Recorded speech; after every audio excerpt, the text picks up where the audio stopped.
आओ बच्चे, पिछले क्लास में हम लोग इंडिपेंडेंट इवेंट पर प्रॉब्लम देख चुके हैं, क्लियर है। फिर डिपेंडेंट इवेंट पर देख चुके हैं, क्लियर है। तुम लोग मैं बार बार कह रहा हूं, दोनों प्रॉब्लम जो दिया उसको बढ़िया से देख करके और उसको बढ़िया से बनाना, ठीक है। इंडिपेंडेंट डिपेंडेंट पर हो गया है। और आ जाओ, आज फिर हम लोग कंडीशनल प्रोबेबिलिटी पर ही कुछ हिसाब बना रहे हैं, स्पेशल टाइप का। इसको टोटल प्रोबेबिलिटी भी बोलते हैं। अलग अलग केस से प्रोबेबिलिटी निकाल करके और सबको जोड़ देते हैं, वही होता है टोटल प्रोबेबिलिटी। तो आ जाओ, तीसरा टाइप का हम लोग प्रॉब्लम देखने जा रहे हैं, क्लियर है। तो आइए जरा देखते हैं, प्रॉब्लम से ही तुम लोग समझ जाओगे कि क्या है टोटल प्रोबेबिलिटी, क्लियर है। जरा ध्यान से देखो। जैसे पहला प्रॉब्लम ले रहे हैं,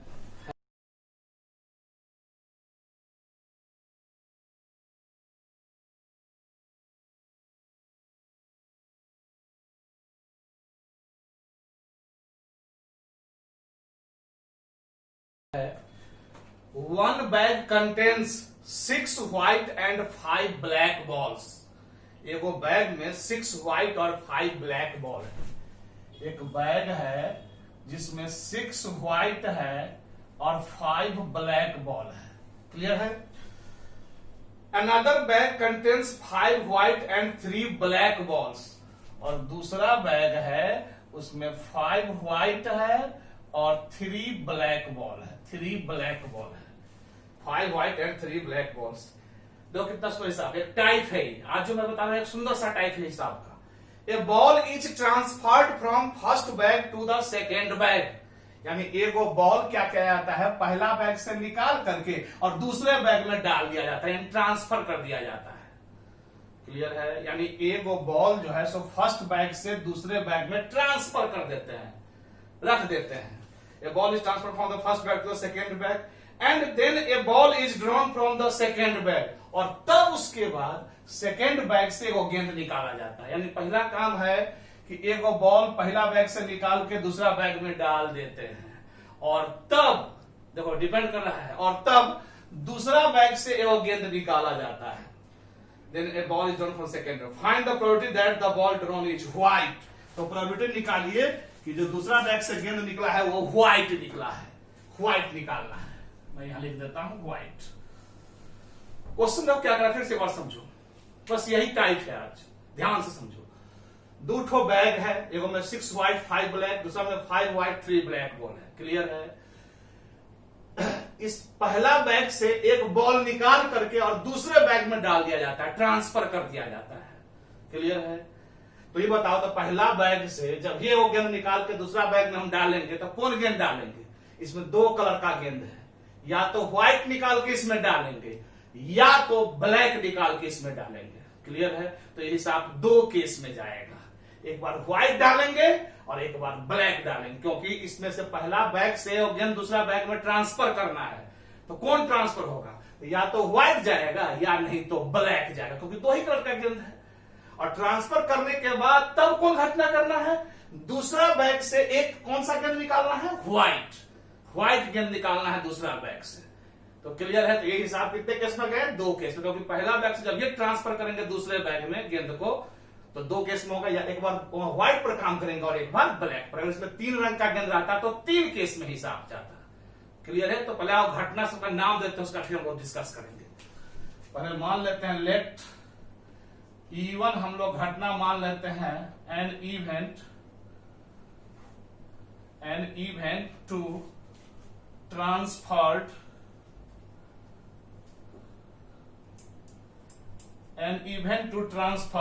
ए white ball from first bag to second bag, first bag to second bag. देखो हमने क्या लिखा है, इवन घटना मान लिए an event to transferred a white ball from first bag to second bag. यानी पहला बैग से एक तो व्हाइट गेंद दूसरे बैग में हम लोग ट्रांसफर कर देते हैं, रख देते हैं। इसी को घटना हम E1 नाम दिए, क्लियर है। E2 दे देते हैं एन इवेंट टू ट्रांसफर्ड, वही बात सब, transferred transferred a black ball from first bag to second bag। घटना E2 मान लिए कि पहला बैग से एक ब्लैक गेंद दूसरे में ट्रांसफर करना, और घटना E हमारा हो गया वही दूसरे बैग से कौन सा गेंद निकालना, व्हाइट गेंद। तो an event to draw a white ball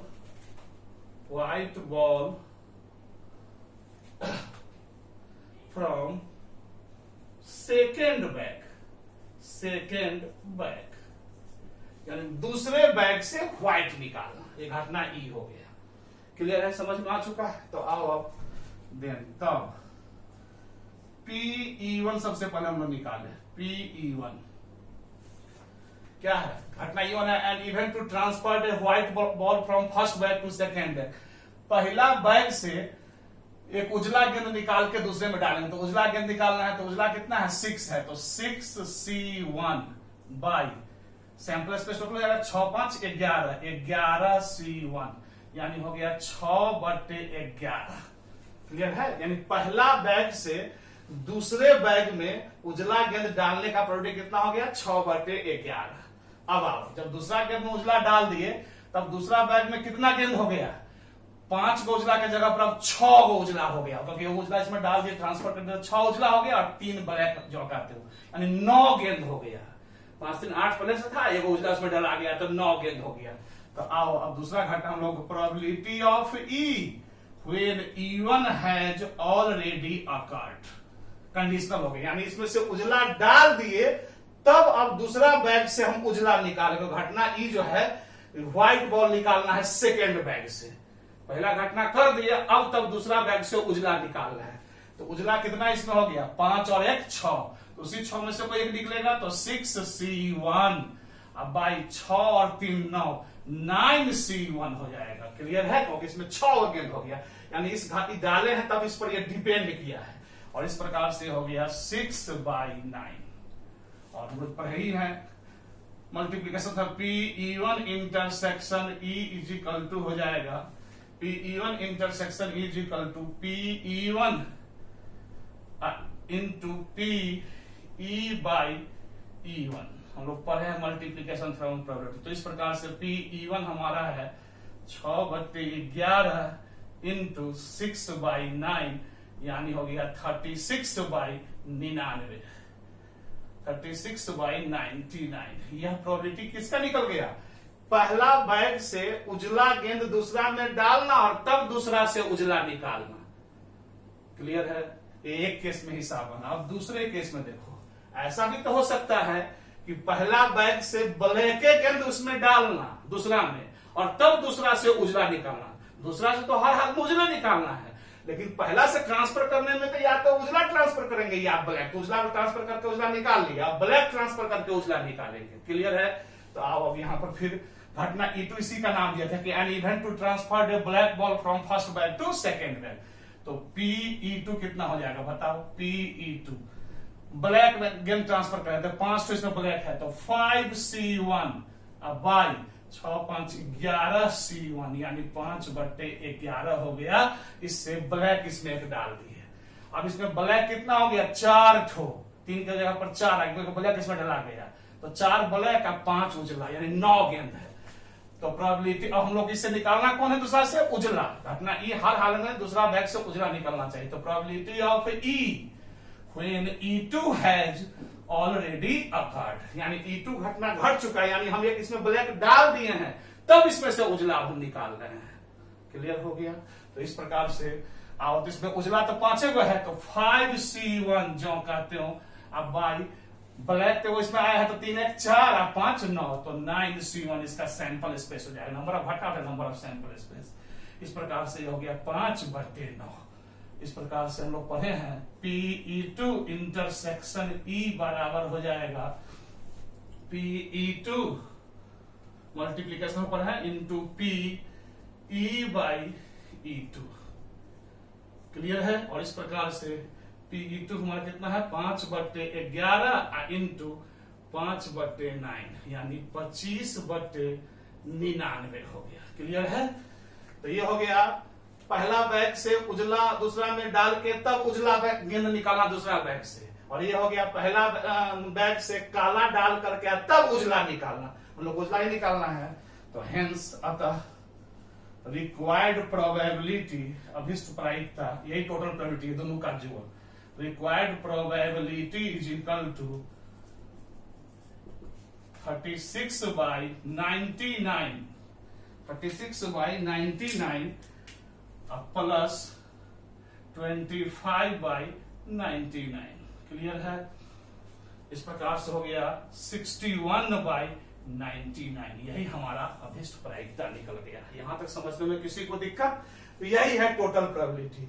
यानी हिसाब दो केस में बना है, एक बार उजला डाल के उजला निकालना, एक बार काला डाल के उजला निकालना। और यहाँ 3 रंग के गेंद रहता पहला बैग में, तो ये 3 केस में हिसाब चला जाता। तो सब केस में काम, ऐसा केस हम पिछले क्लास में पढ़े ही है, डिपेंडेंट इवेंट का एक घटना सब है, और निकाल करके सबको क्या कर देते हैं, जोड़ देते हैं। तो यही हमारा होता है टोटल प्रोबेबिलिटी। तो यहां तक समझने में किसी को दिक्कत नहीं?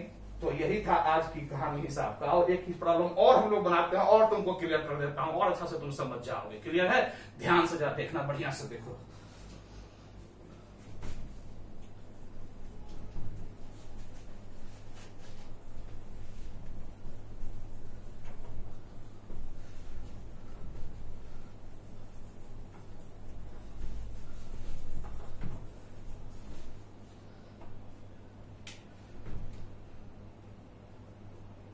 दूसरा प्रॉब्लम क्या आ जा देखो।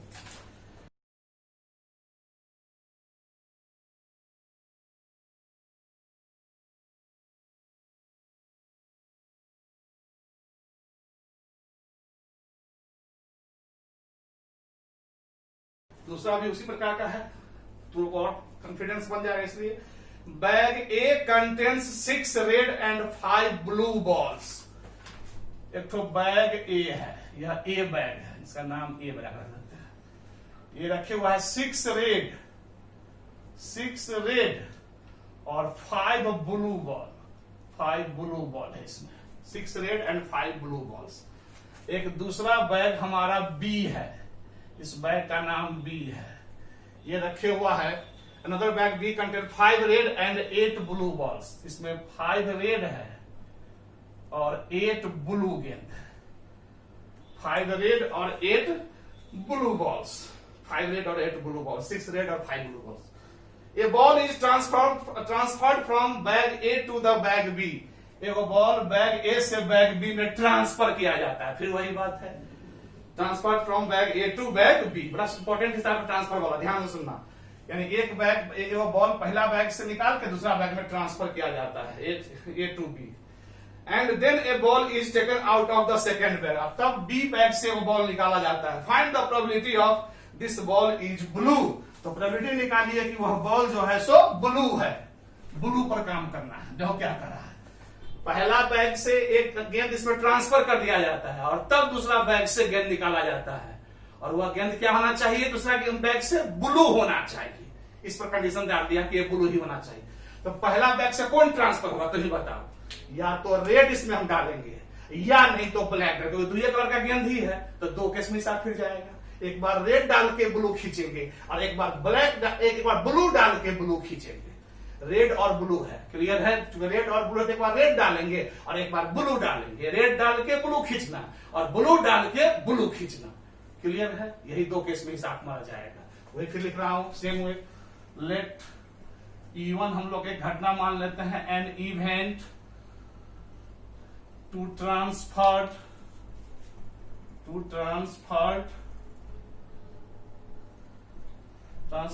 ए red ball from bag A to bag B.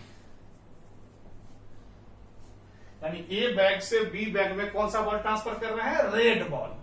और इवेंट E2 मान लेते हैं, an event to transferred a, red के जगह पर हो जाएगा blue ball from bag A to bag B, ये भी वही बात है। यानी इवेंट E1 मान लिए रेड गेन ट्रांसफर करना, और इवेंट E2 मान लिए ब्लू गेन ट्रांसफर करना, और घटना E वही हो जाएगा, an event to draw a blue ball, blue कह रहा है, blue ball from bag B, चाहे सेकेंड बैग भी कह सकते हो, सेकेंड बैग चाहे बैग बी, यानी बैग बी से कौन गेंद निकालना, ब्लू गेंद निकालना। ये हमारा घटना बी हो गया। यहां तक समझने में तो किसी को दिक्कत नहीं है, क्लियर है? यहां तक समझने में तो कोई प्रॉब्लम नहीं है। यानी घटना ई हो गया, दूसरा बैग से बी बैग से ब्लू गेंद निकालना, क्लियर है? तो आओ हम लोग पहले घटना करते हैं। देन PE1, घटना E1 क्या है? An event to transfer the red ball from bag A to B, red को ट्रांसफर करना, रेड का आगे 6 है, तो 6C1 by 6 5 11C1, number of घटना बटे नंबर ऑफ सैंपल स्पेस, हो गया 6/11। अब ट्रांसफर जब रेड करते तो इसमें रेड कितना हो गया, 6 गो रेड है, ब्लू 8 के 8 ही है, यानी 13 से 14 गेंद हो गया। अब सेकेंड बैग से कौन गेंद खींचना है, ब्लू खींचना है, घटना ई यही ना है, तो probability of E when E1 has already occurred, तो क्या हो जाएगा, इससे हमको कौन सा गेंद खींचना है, ब्लू, तो 8C1 अब बाई 8 और 6 14, क्योंकि रेड तो आ चुका है, तो 14C1, इस प्रकार से हो जाएगा 8/14, और इस प्रकार से PE1 इंटरसेक्शन E दोनों का गुणनफल हो जाएगा, यानी PE1 इंटू PE/E1, क्लियर है? ये किसको रिप्रेजेंट कर रहा है कि पहला बैग से रेड उसमें डाला एंड तब दूसरा बैग से ब्लू निकाला, इसीलिए इंटरसेक्शन हो जाता है, गुणनफल। इस प्रकार से 6/11 इंटू 8/14 हो गया 48/154, 154, क्लियर है? ये पहला केस में हिसाब बना। अब ऐसा भी हो सकता है कि पहला बैग से ब्लू दूसरा बैग में डाल के तब दूसरा बैग से ब्लू निकालना, तब उस पर बना रहा हूं। तो प्रोबेबिलिटी ऑफ E2 माने हुए है ब्लू गेंद डालना, तो ब्लू 5 है, तो 5C1 बाई 5 और 6 11C1, यानी हो गया 5/11, और probability of E when E2 has already occurred. अब इसमें से ब्लू चला गया उसमें, तो ये ब्लू उसमें गया, तो 8 1 9 ब्लू हो गया, तो 9 5 14 गेंद हो गया।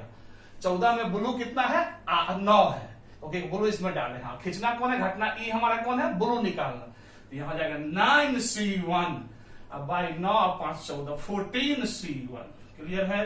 तो 9/14, और इस प्रकार से probability of E2 intersection E is equal to PE2 into PE/E2, हम लोग पढ़े मल्टीप्लीकेशन थ्योरम, उसी लिहाज से कर रहा हूं।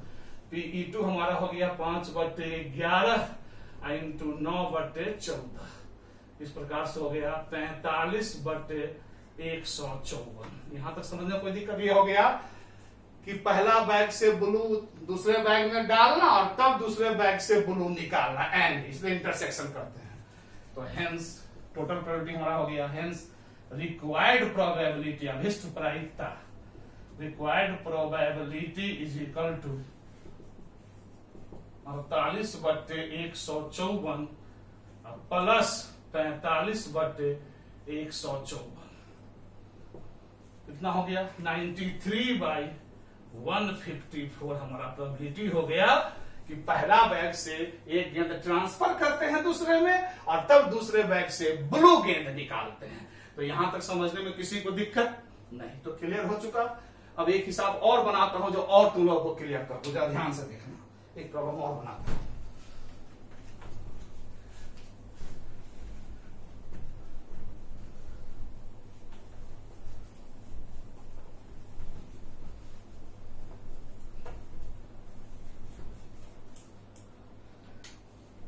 तीसरा,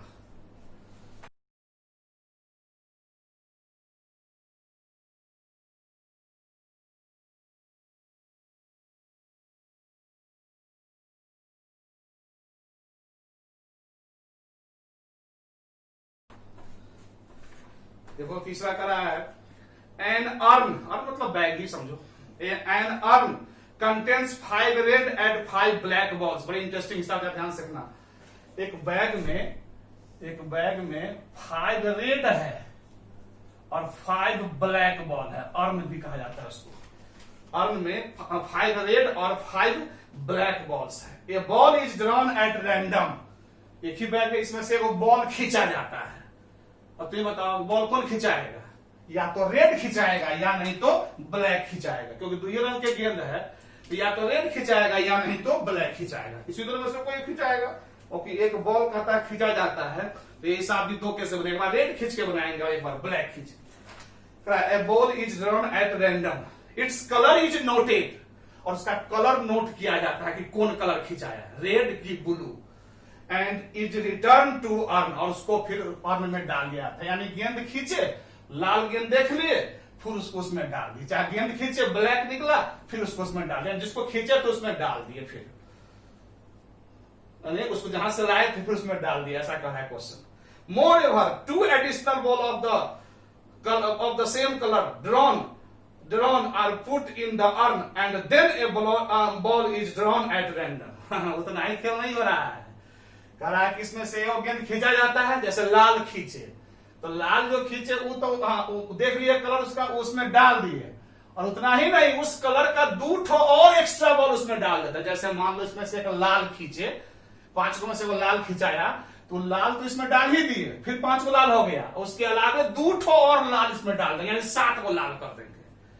अगर ब्लैक खिंचाएगा तो ब्लैक जो खिंचाया वो तो डालिए दिया, फिर 2 और ब्लैक डाल देंगे, 7 ब्लैक हो जाएगा। जो बॉल खिंचाएगा वो तो डालवे करेगा, उसके अलावा मोर इधर 2 उसी कलर का बॉल उसमें और डाल दिया जाता है। क्लियर है? तो पूछ रहा है what is the probability that the second ball is red. तो क्या प्रोबेबिलिटी है कि दूसरा बॉल जो खींचेंगे वो रेड निकलेगा। यानी पहला बार जो खींचते हैं, क्लियर है, वैसा कलर का वो तो डालवे करते हैं, 2 और बॉल डाल देते हैं, तब दूसरा बॉल खींचते हैं, तो दूसरा बॉल हम लोग को रेड निकलेगा। इसका क्या प्रोबेबिलिटी है, यही पूछा जा रहा है, रेड निकलने का प्रोबेबिलिटी। आओ तो फिर हम आगे ही कह चुके हैं, या तो पहला में क्या खिंचाएगा, या तो रेड खिंचाएगा या नहीं तो ब्लैक खिंचाएगा। तो ये भी साफ 2 कैसे बनेगा ऐसे। इवेंट नाम देता हूं, लेट E1 दे देते हैं, an event to draw a red ball in first time। पहला बार में मान लिया कि रेड बॉल निकला। घटना E2 मान लेते हैं, an event to draw a black ball in first time। यानी घटना E1 मान लिया पहला बार में रेड गेंद निकालना, और घटना E2 मान लिया पहला बार में ब्लैक गेंद निकालना, और घटना E मान लेते हैं, E तो एक ही घटना E मान लेते हैं, दूसरा बार में वो कौन गेंद निकालना है, रेड गेंद। तो मैं लिखता हूं an event to draw a red ball in second time. Event घटना ई मान लेते हैं, an event to draw a red ball in second time. Clear है? यानी दूसरे बार में कौन सा गेंद निकालना, रेड गेंद निकालना। फिर से देख लो, घटना E1 मान लिया, an event to draw a red ball in first time, पहला बार में रेड बॉल निकालना। क्लियर है?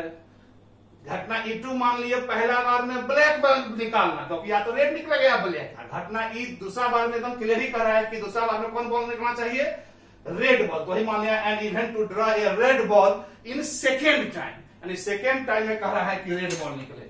What is the probability that the second ball is red. Second ball कह रहा है कि रेड गेंद निकालने की प्रोबेबिलिटी निकाली। क्लियर है? इस प्रकार से घटना मान लिया। अब हम लोग काम करते हैं PE1, पहला घटना, an event to draw a red ball in first time. तो रेड बॉल क्या है, 5 गो, तो 5C1। अब बाई सैंपल 5 5 10, तो 10C1 हो जाएगा 5/10, जिसको हम 1/2 भी लिख सकते हैं। क्लियर है? अब ये रेड गेंद जब निकाले तो ये रेड तो इसमें डालिए दिए, 5 के 5 रेड हो ही गया, 5 के 5 तो रेड हो ही गया, और 2 और रेड इसमें हम डाल देते हैं, तब रेड हमारा कितना हो जाएगा 7। तो 7 रेड हो गया और 5 क्या हो गया, ब्लैक हो गया। तो probability of E when E1 has already occurred, घटना ई जो हमारा है दूसरा बार में रेड बॉल निकालना है। रेड बॉल कब निकलेगा, क्योंकि रेड जो निकाले थे वो तो डालिए दिया, 2 रेड और डाले तो 7 वो रेड हो गया। अब 7 रेड में से कोई एक निकलेगा तो 7C1, अब भाई 7 और 5 12C1 हो जाएगा, 7C1 by 12C1। क्लियर है। और इस प्रकार से हो गया 7/12। इस प्रकार से PE1 intersection E is equal to हो गया PE1 गुना हो जाता है पढ़े हुए मल्टीप्लीकेशन थ्योरम, PE सब मल्टीप्लीकेशन थ्योरम पर ही साहब, PE1 इंटू PE/E1 उसी का यूज है। और इस प्रकार से PE1 हमारा 1/2 इंटू 7/12 यानी 7/24 हो गया। ये क्लियर हुआ। ये हिसाब हमारा बना है कि रेड गेंद निकाले और वो रेड तो डालिए दिए प्लस 2 और रेड डाल, इसलिए 7 वो रेड हो गया था, और दूसरा बार हमको रेड निकालना है, इसलिए 7C1 हुआ है। अब आओ ब्लैक गेंद निकाल के काम करते हैं। तो PE2 ब्लैक गेंद निकालना, इसमें ब्लैक कितना है 5 गो। तो आओ 5C1 by 10C1, 5 5 10, इस प्रकार से हो गया 5/10 जो हो गया 1/2। अब probability of E when E2 has already occurred. अब बताओ ब्लैक हम खींचे हैं, अब ब्लैक तो डालिए दिए, 5 को ब्लैक है, 2 को और ब्लैक इसमें डाल दिया, तो 5 और 2 कितना हो गया 7। तो 7 ब्लैक और 5 गेंद 12 गेंद इसमें हो गया। और घटना ई क्या है, दूसरा बार में हमको कौन गेंद निकालना है, रेड। तो रेड तो 5 है, ब्लैक तो 7 हो गया है, हमको निकालना है रेड। तो ये हो गया 5C1 अब बाई 5 और 7 12C1। क्लियर हो चुका होगा। और इस प्रकार से 5/12, इस प्रकार से PE2 इंटरसेक्शन E बराबर हो जाएगा PE2 into PE/E2। PE/E2 multiplication हम लोग पढ़े हुए हैं वही यूज करते हैं, E/E2। और इस प्रकार से PE2 हमारा 1/2 और E/2 5/12 यानी 5/24। ये हो गया पहला बार में ब्लैक गेंद खींच के वैसा 2 गेंद डाल के और तब रेड निकालना, एंड इसलिए इंटरसेक्शन होता है।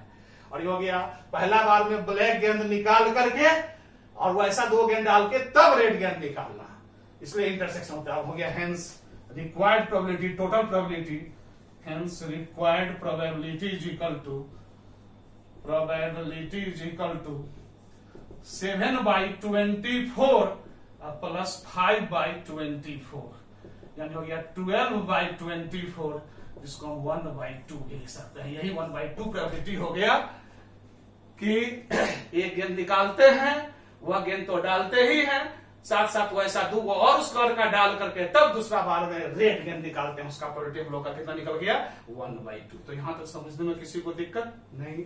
अब एक प्रॉब्लम और जब देखो तो और क्लियर हो जाएगा। इस प्रकार से टोटल प्रोबेबिलिटी हम लोग का क्लियर हो जाएगा।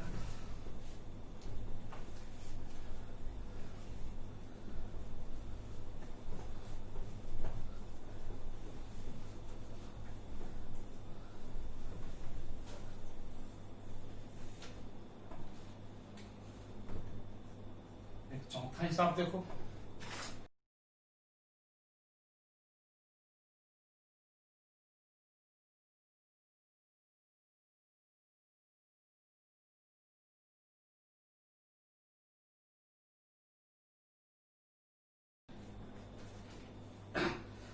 ए person has undertaken a construction job. एक आदमी के पास एक कंस्ट्रक्शन जॉब है, निर्माण कार्य है।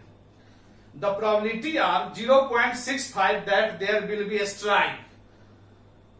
देखो भाई इसमें सब डाटा दिया ही भाई, हल्का हिसाब है बहुत। The probability are 0.65 there will be a strike. हड़ताल होने का प्रोबेबिलिटी जो है वो 0.65 है। 0.80 that the construction job will be completed on time if there is no strike। अगर हड़ताल नहीं रहेगा तब काम समय पर पूरा हो जाएगा कंस्ट्रक्शन जॉब, उसका प्रोबेबिलिटी 0.80 है। And 0.32 that the construction job will be completed in time if there is a strike। और कह रहा है कि 0.32 प्रोबेबिलिटी है जब हमारा निर्माण कार्य समय पर क्या हो जाएगा, पूरा हो जाएगा। Construction job completed in time. तो determine the probability that the construction job will be completed in time. तो कंस्ट्रक्शन जॉब समय पर पूरा हो जाएगा, इसका प्रोबेबिलिटी का निकालने के लिए। क्लियर है? और एक मिनट आओ, पहले एक बार हम हिसाब से समझे, पहले हम लोग कुछ लिख देते हैं। कह रहा है a person has undertaken a construction job, the probability of 0.65 that there will be strike. पहले हम लोग घटना मान लेते हैं, लेट P1 मान लेते हैं an event to there is a strike, to there is a strike, there is a strike. हम लोग मान लिए घटना E1 प्रोबेबिलिटी जितना there will be there is strike, there is strike. Strike हड़ताल को बोलते हैं। और E2 मान लेते हैं an event to there is not strike, not strike.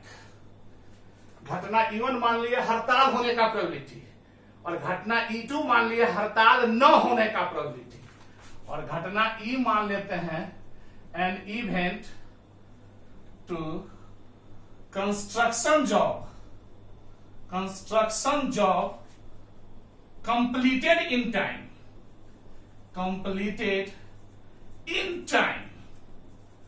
देखो हम क्या माने हैं, घटना E1 मान लिया हड़ताल होने का प्रोबेबिलिटी, E2 मान लिया हड़ताल न होने का प्रोबेबिलिटी, और घटना E मान लिए कि हमारा कंस्ट्रक्शन जॉब जो है, निर्माण कार्य जो है वो समय से पूरा हो जाएगा, उसको घटना E मान लिए।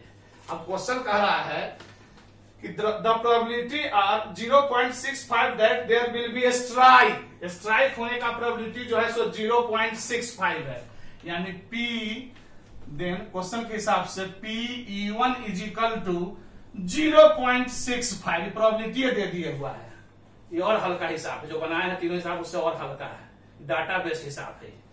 कह रहा है कि the probability of 0.65 that there will be strike, यानी हड़ताल होने का प्रोबेबिलिटी है 0.65। तो तुम्हें से मैं पूछ रहा हूं हड़ताल न होने का प्रोबेबिलिटी कितना हो जाएगा? उसी को E2 माने हड़ताल न होना, तो होना और न होना बराबर एक होता है, कंप्लीमेंट्री इवेंट। तो 1 में से 0.65 घट जाएगा तो क्या जाएगा 0.35। ये समझ में आया होगा, तुम लोग पढ़ा होगा, कोई घटना का प्रोबेबिलिटी और उसके कंप्लीमेंट्री का प्रोबेबिलिटी का योग 1 होता है।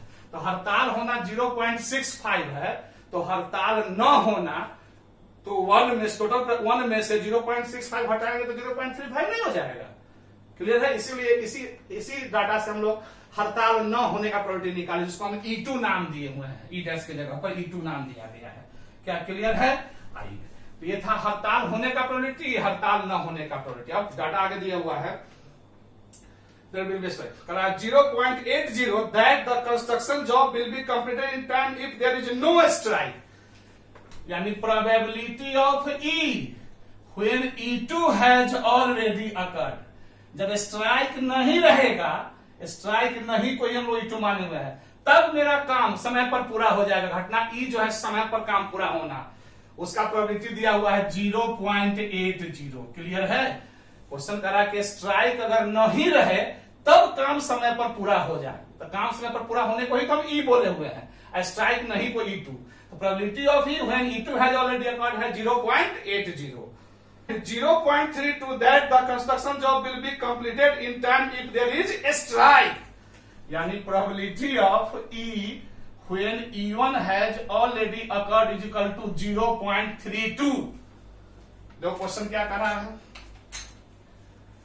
अगर हड़ताल है तब काम समय पर पूरा होगा, उसका प्रोबेबिलिटी 0.32 दिया हुआ है, डाटा दिया हुआ है, और हड़ताल नहीं रहेगा तब काम समय पर पूरा हो जाएगा, उसका प्रोबेबिलिटी 0.80 है। क्लियर है? तो आइए अब यहां पर PE1 इंटरसेक्शन E पहले हम लोग निकाले। E1 इंटरसेक्शन E तो क्या हो जाएगा, मल्टीप्लीकेशन भाई PE1 into PE by E1। इसका मतलब क्या हुआ कि हड़ताल है एंड तब काम समय पर पूरा हो रहा है, हड़ताल होने के बाद मेरा कंस्ट्रक्शन जॉब समय पर पूरा हो रहा है, इजिकल टू हो जाएगा 0.65 इंटू 0.32। इसको हम लोग मल्टीप्लाई कर लेंगे। क्लियर है? इसी प्रकार से अब यहां देखो PE2 intersection E is equal to क्या हो जाएगा, ये हो गया E2 मल्टीप्लीकेशन रूल से PE2 into P E by E2। इस प्रकार से ये क्या हो गया, ये हो गया हड़ताल नहीं रहेगा, नो स्ट्राइक, तब काम समय पर पूरा हो जाएगा, उसका प्रोबेबिलिटी निकाला एंड तब, इसलिए मल्टीप्लीकेशन लग गया। तो 0.35 इंटू 0.80 इसका काम कर लेंगे। क्लियर है? ये हो गया हड़ताल रहेगा तब हमारा काम समय पर पूरा होगा, कंस्ट्रक्शन जॉब। और यह हड़ताल नहीं रहेगा तब हमारा काम समय पर पूरा होगा, कंस्ट्रक्शन जॉब। यानी हमारा कंस्ट्रक्शन जॉब, निर्माण कार्य, हड़ताल नहीं रहेगा तब पूरा होगा और हड़ताल रहेगा तब पूरा होगा। तो क्वेश्चन कह रहा है कि कंस्ट्रक्शन जॉब पूरा हो जाए, इसका प्रोबेबिलिटी निकालिए। तो इस दोनों का योग है total probability. Hence required probability is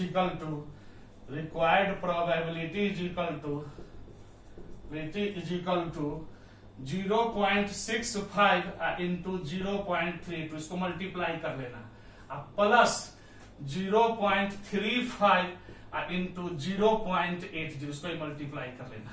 जो आगे इसको मल्टीप्लाई करके दोनों को जोड़ लेंगे, जो आएगा वही हमारा आंसर हो जाएगा। तो क्लियर हो गया। तो यहाँ ये क्वेश्चन समझ में आया है, डाटा सब दिया था, ये हल्का क्वेश्चन था, लैंग्वेज लंबा था, क्वेश्चन बहुत हल्का था। एक बार मैं बोल देता हूं, करा कि हड़ताल होने का प्रोबेबिलिटी 0.65 है, तो न होने का प्रोबेबिलिटी हम लोग एक में से हटा के निकाल लेंगे। और उसके बाद कह रहा है कि हमारा कंस्ट्रक्शन जॉब है, निर्माण कार्य जो है वो पूरा हो जाएगा कब, जब हड़ताल रहेगा तब, तो 0.32। अगर हमारा कंस्ट्रक्शन जॉब पूरा हो जाएगा कब, जब हड़ताल नहीं रहेगा, वो 0.80 यानी E/E2 इतना।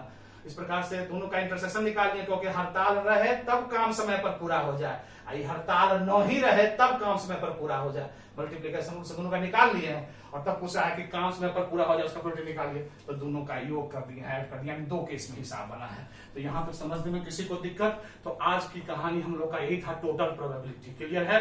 ये सब कंपाउंड एंड कंडीशनल प्रोबेबिलिटी का ही टाइप सब है। अब एक टाइप और तुम लोग का बच गया जो काफी इंपॉर्टेंट है, जो हम अगले क्लास में डिस्कशन करेंगे। यहां तक तो समझने में किसी को दिक्कत नहीं।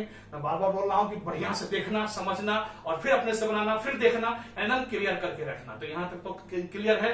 अब अगला क्लास में एक अलग टाइप रहेगा, वो टाइप, एक टाइप और बचा हुआ है, वो बताऊंगा, तब उसका फिर आगे की बात करेंगे। यहां तक तो समझने में किसी को दिक्कत नहीं। सभी बच्चों को बहुत बहुत प्यार और thank you for your patience.